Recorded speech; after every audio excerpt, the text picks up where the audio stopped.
Hello everyone, it's June 14th. I didn't make it out in time to beat the sun. The sun's coming out a little bit earlier these days, and that's going to mean warmer days. We're expected to get weather in the upper 90s this week. So starting today and the next few days, and I guess from then on we're going to get summer weather. Today we're going to be looking at our heirloom pole tomatoes, otherwise known as indeterminate tomatoes, and what differentiates indeterminate tomatoes from determinate tomatoes is how they're grown. So we can grow them vertically, and we remove all the lateral growth or suckers so that they can stay nice and straight and slim. This results in fruit that are usually bigger than the bush tomatoes. So we have fruits on our plants. This one out in front here is a Brandywine, I'm sorry, a Cherokee purple tomato, and we have a tomato that's forming, and then we have another Brandywine right there. Before we swing around where many of the tomatoes are, we can look at this Brandywine here, and it's a pretty good size tomato. It's one that is forming from a mega bloom, and mega blooms are blossoms that result when there is a sudden cold front.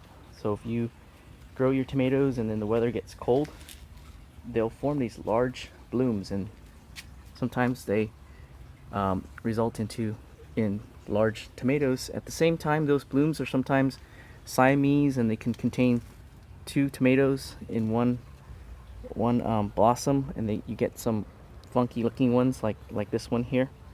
So sometimes the large tomatoes are actually a couple of tomatoes fused together. So far the bottoms of these tomatoes are looking good. Mega blooms can result in some weird looking bottoms, and these are looking pretty good, nice and flat. Being really gentle in handling them because we don't want to disturb their growth. Next to the Brandywine is an Aunt Ruby's German green tomato, and it's so far taking its time to form fruit, but we do have one that's forming here. So this is the first one that's forming, and it looks so far pretty good. Next to that is a Black Prince tomato, and we have a good size cluster here. Sometimes what happens is not all the blossoms get pollinated, and on each of these clusters, maybe one or two will get pollinated, and what happens is you will end up with probably larger tomatoes. But if all of them get pollinated, maybe you'll get the sizes distributed, and you may get smaller tomatoes. But we'll see if that's holding true this year. And the Black Prince is one that produces really well. It seems to be one of the earlier producing ones of all the heirloom ones here. Next to the Black Prince is a Black Krim, and here's a Black Krim, and the underside looks pretty good. Not too much wonkiness going on. Sometimes they look too wonky, and they end up being culled off. So we pick them off so that the other tomatoes could get bigger. Next to the Black Krim are some mortgage lifters. These are really nice tomatoes. Surprisingly, these are from seeds that are 4 years old at least. I've had the seed packet, and the germination rate was really low, and I ended up getting one plant out of it, but we're getting a good number of tomatoes here. And the great thing is we'll have seeds to save and grow more tomato plants next year with them. So they're on top of the good size. Many of the bottoms on the tomato plants are nice and flat, and we're getting once again a good number of tomatoes on this one. So pretty cool. That's pretty much it with our heirloom pole tomatoes in this bed. We have one other one that's in this bed here.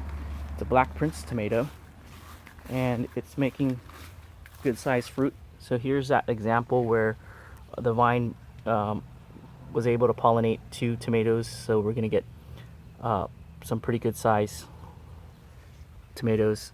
Here on this one, this is the largest cluster we've ever seen get pollinated.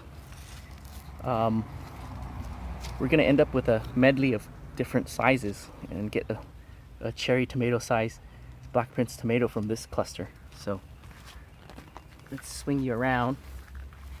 It's really difficult to see this cluster under the contrasting light here, but I hope it comes up good on the computer screen for you, or your phone screen.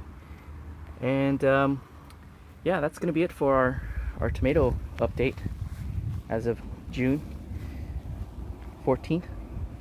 And these tomatoes are being grown in what is considered zone 1 in permaculture, and that means we can let them vine ripen with ease of mind.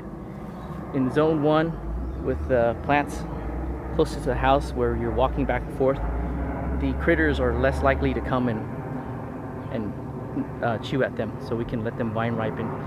In addition, we have this lawn as a buffer, so some of the night vermin like the rats, they don't want to come across this open area and put themselves at risk of being caught by cats or owls, so they leave this area alone in terms of vermin. So yeah, that's gonna be it for our tomato update.